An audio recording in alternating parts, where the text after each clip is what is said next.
দর্শক, আপনাদের আমন্ত্রণ জানাচ্ছি ডেস্কে। শুরুতেই শিরোনাম। আবার হরমুজ প্রণালী বন্ধ ঘোষণা করল ইরান। সোমবার হতে পারে তেহরান ওয়াশিংটনের দ্বিতীয় দফা বৈঠক। ইউরেনিয়াম হস্তান্তর ইস্যুতে বিরোধ তুঙ্গে। সাময়িক যুদ্ধবিরতিতেও কমেনি ইসরায়েল লেবানন উত্তেজনা। হিজবুল্লাহকে নিশ্চিহ্ন না করা পর্যন্ত থামবে না তেল আবিব। স্থায়ী সমাধান চান লেবানিজ প্রেসিডেন্ট। ভারতের লোকসভায় নারী আসন সংরক্ষণ ও বিতর্কিত সীমানা পুনর্বিন্যাস বিল খারিজ। গণতন্ত্রের বিজয় বলছে বিরোধীরা। নারীদের অবজ্ঞার পাল্টা অভিযোগ বিজেপির।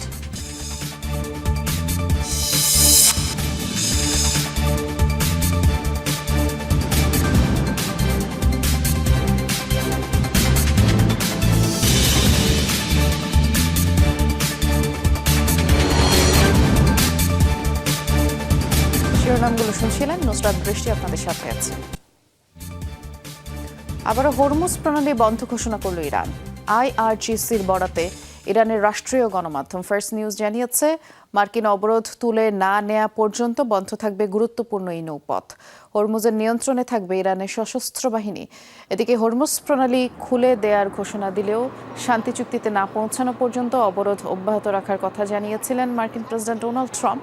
এর আগে শর্ত সাপেক্ষে জলপথটি দিয়ে বাণিজ্যিক জাহাজ পারাপারের অনুমতি দেওয়ার কথা জানায় তেহরান, এবং সে সময় বলা হয় সামরিক যে কোনো জাহাজের জন্য পুরোপুরি নিষিদ্ধ থাকবে এই পথ।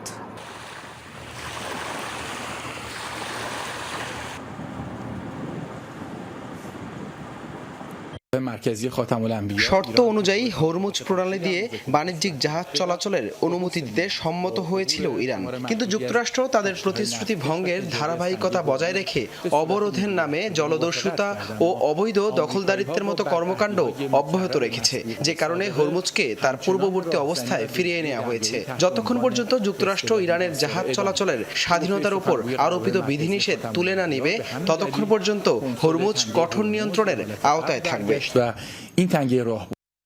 আগামী সোমবার অনুষ্ঠিত হতে পারে যুক্তরাষ্ট্র ও ইরানের মধ্যে দ্বিতীয় দফার আলোচনা। ইরানি কর্মকর্তাদের বরাত দিয়ে এমনটি জানিয়েছে CNN সহ আন্তর্জাতিক বিভিন্ন গণমাধ্যম।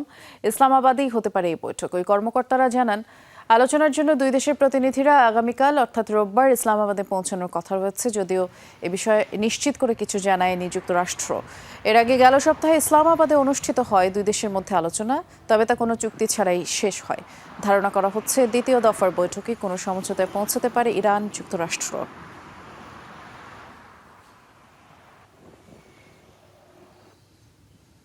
সমৃদ্ধকৃত ইউরেনিয়াম হস্তান্তর ইস্যুতে এবার পাল্টাপাল্টি অবস্থানে যুক্তরাষ্ট্র ও ইরান।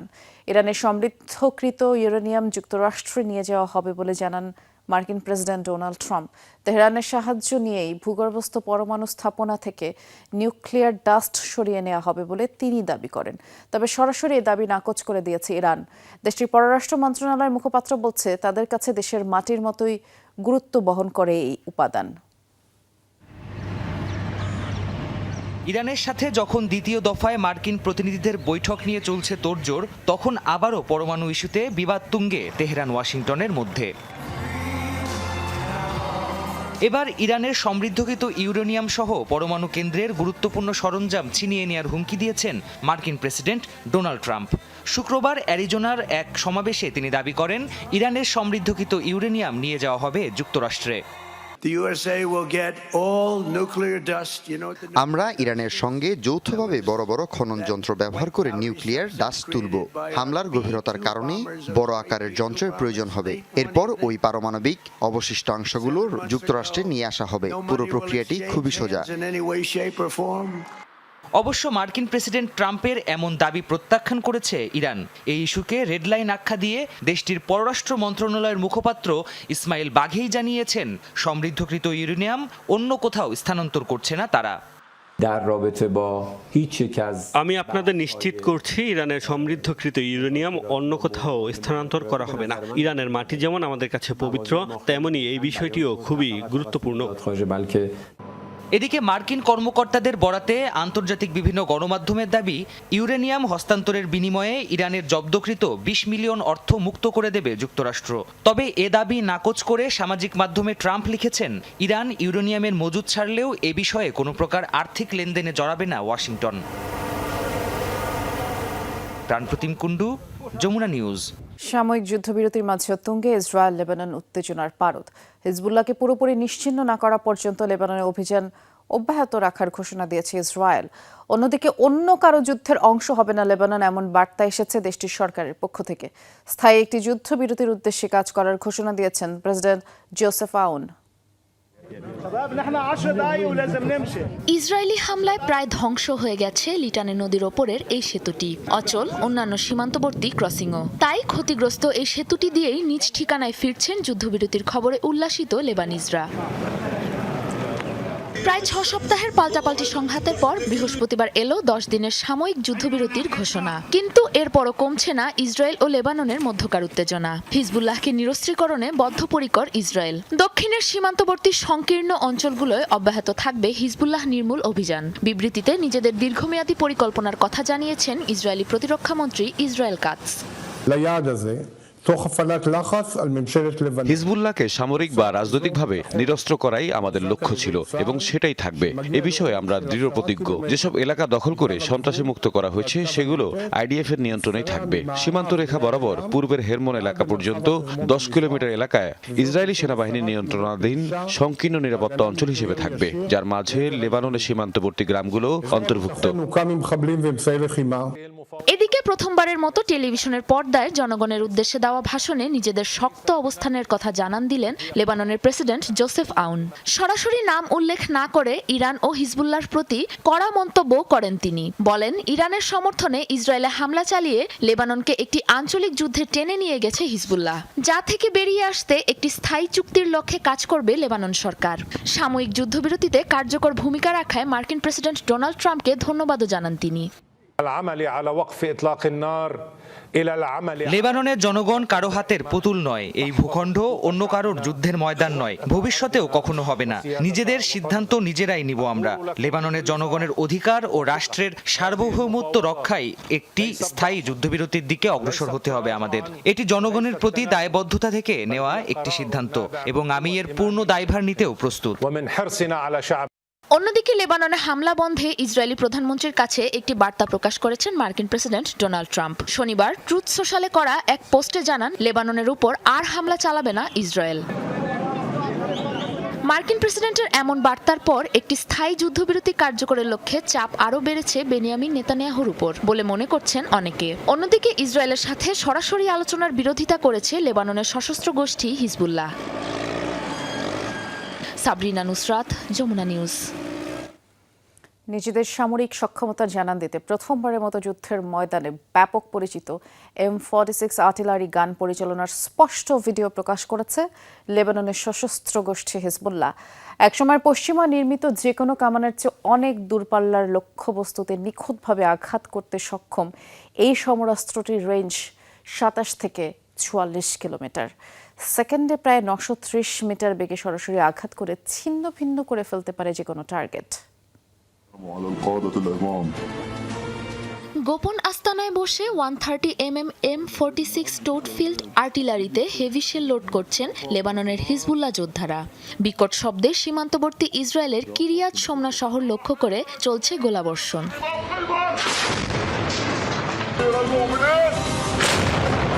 নিজেদের সামরিক সক্ষমতার জানান দিতে প্রথমবারের মতো শক্তিশালী এই আর্টিলারি অপারেশনের নিখুঁত ও স্পষ্ট ভিডিও প্রকাশ করেছে হিজবুল্লাহ। বৃহস্পতিবার লেবানন ও ইসরায়েলের মাঝে 10 দিনের যুদ্ধবিরতি কার্যকরের ঠিক পরপরই লেবাননের সশস্ত্র গোষ্ঠীটির অফিসিয়াল সোশ্যাল প্ল্যাটফর্মে প্রকাশ পায় এই ভিডিও।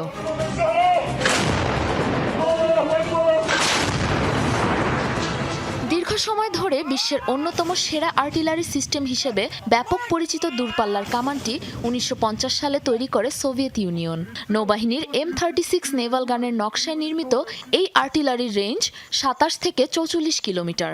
সে সময় পশ্চিমা নির্মিত যে কোনো কামানের চেয়ে অনেক বেশি দূরের লক্ষ্যবস্তুতে আঘাত হানতে সক্ষম ছিল M46, যা প্রতি মিনিটে পারে ৫ থেকে ৮ রাউন্ড গোলা ছুটতে।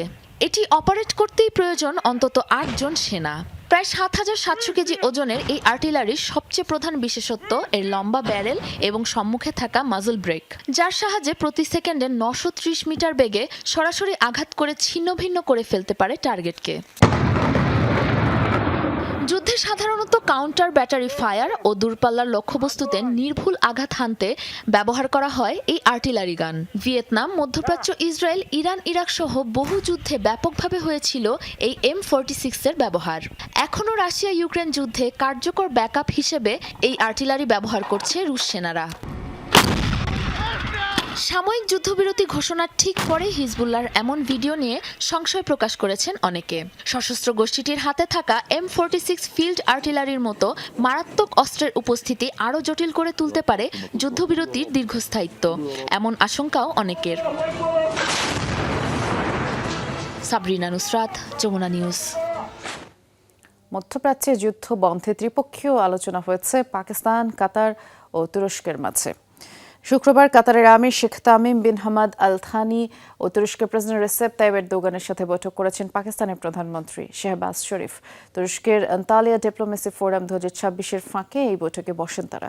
সাম্প্রতিক আঞ্চলিক ও আন্তর্জাতিক পরিস্থিতি নিয়ে মতবিনিময় করেন তিন দেশের নেতা। মধ্যপ্রাচ্যে উত্তেজনা কমানো ও কূটনৈতিক সমাধানকে উৎসাহিত করার আন্তর্জাতিক প্রচেষ্টাও পর্যালোচনা করেন তারা। বৈঠকে পাকিস্তানের ভূমিকার জন্য কৃতজ্ঞতা প্রকাশ করেন কাতারের আমির ও তুরস্কের president. Devoted daughters of Iran শীর্ষক র্যালিতে তেহরানের সড়কে জড়ো হয় হাজার হাজার ইরানি নারী। শুক্রবার ইসরায়েল ও যুক্তরাষ্ট্রের হামলার বিরুদ্ধে তেহরানের ইমাম হোসেন স্কয়ার থেকে শুরু হয়ে শহরের বেশ কিছু গুরুত্বপূর্ণ এলাকা জুড়ে নারীদের এই প্রতিবাদ মিছিল চলে। ইরানের পতাকার পাশাপাশি রাইফেল হাতে উপস্থিত হতে দেখা যায় নারীদের। বিভিন্ন এলাকা ঘুরে যুক্তরাষ্ট্র বিরোধী স্লোগান দেন বিক্ষোভকারীরা। নারীদের পাশাপাশি বহু পুরুষও এই সমাবেশে অংশ নেন।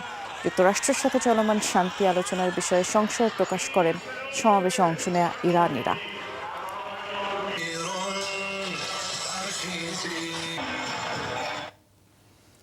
লেবাননের প্রতি সংহতি প্রকাশ করে ইয়েমেনে বিশাল সমাবেশ আয়োজন করেছে হুতি বিদ্রোহীরা। শুক্রবার ইয়েমেনের রাজধানী সানায় আয়োজিত এই সমাবেশে শত শত মানুষ অংশ নেয়। ইয়েমেন, ফিলিস্তিন, ইরান, লেবানন, ইরাকের পতাকা হাতে নিয়ে যুক্তরাষ্ট্র ও ইসরায়েল বিরোধী স্লোগান দেন তারা। লেবাননে ইসরায়েলি হামলা আর আগ্রাসনের বিরুদ্ধে জোর প্রতিবাদ তাদের কণ্ঠে। পাশাপাশি ইরানের বিভিন্ন প্রক্সি গ্রুপ নিয়ে গঠিত এক্সিস অফ রেজিস্ট্যান্স বা প্রতিরোধ অক্ষের প্রতিও সমর্থন জানান তারা। হুতি বিদ্রোহীরা জানান, ফিলিস্তিনের মতো লেবাননে ইসরায়েলি আগ্রাসনের বিরুদ্ধে হুতিদের প্রতিরোধ বৃহৎ সংগ্রামের অংশ। এই সংগ্রামে রক্ত ঝরলেও বিজয়ী হতে বদ্ধপরিকর তারা।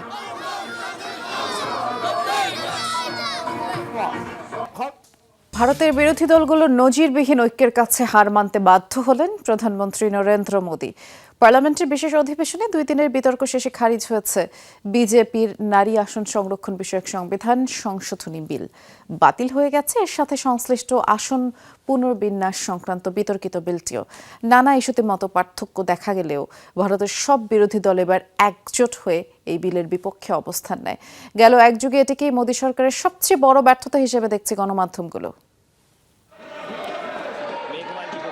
একাধিক বিতর্কিত বিল নিয়ে গত কয়েকদিন ধরেই উত্তপ্ত ভারতের রাজনীতি। লোকসভার বিশেষ অধিবেশনে টানা 2 দিনের বিতর্ক শেষে পাশ হয়নি নারীদের জন্য 33% আসন সংরক্ষণের বিল। সংবিধানের 131তম সংশোধনী বিলটির পাশাপাশি বাতিল হয়েছে সীমান্ত পুনর্বিন্যাসের ডিলিমিটেশন ও কেন্দ্রশাসিত অঞ্চল সংশোধনী বিলও।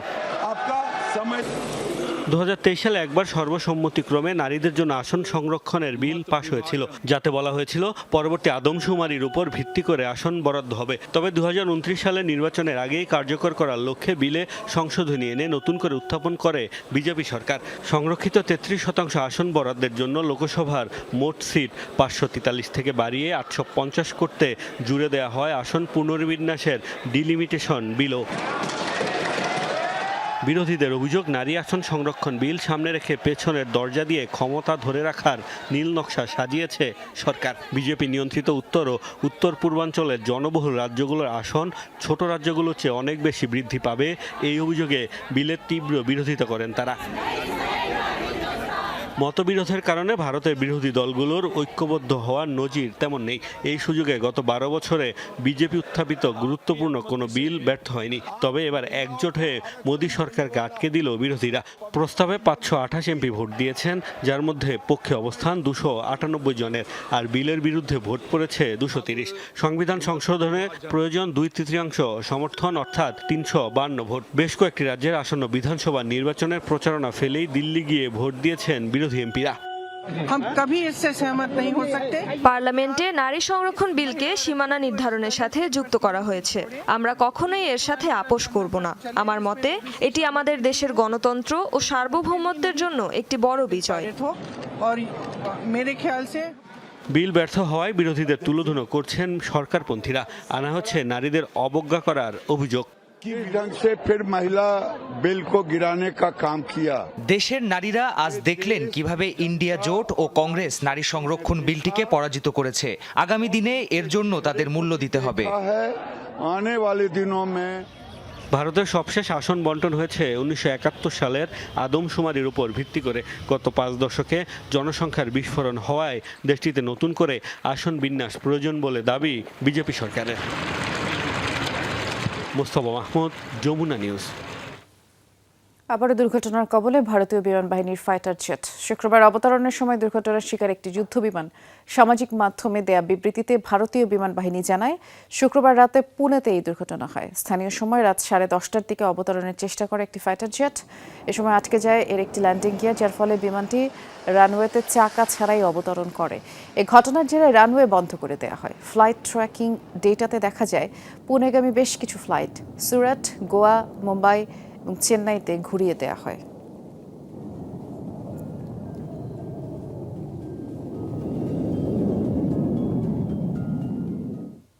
সামরিক জোট নেটোর উপর বেশ চটেছেন মার্কিন প্রেসিডেন্ট ডোনাল্ড ট্রাম্প।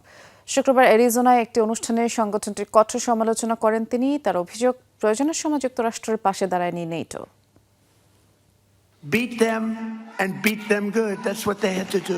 আমাদের পূর্বপুরুষরা জানতেন শত্রুদের কিভাবে মোকাবেলা করতে হয়, তাদের পরাজিত করতে হয় আর ভালোভাবে পরাজিত করতে হয়। ন্যাটো যদি আমাদের কিছু শিখিয়ে থাকে তা হলো তারা আমাদের পাশে ছিল না। তাই আমাদের নিজের উপর নির্ভর করতে হবে, বাইরের দেশ বা উৎসের উপর নয়।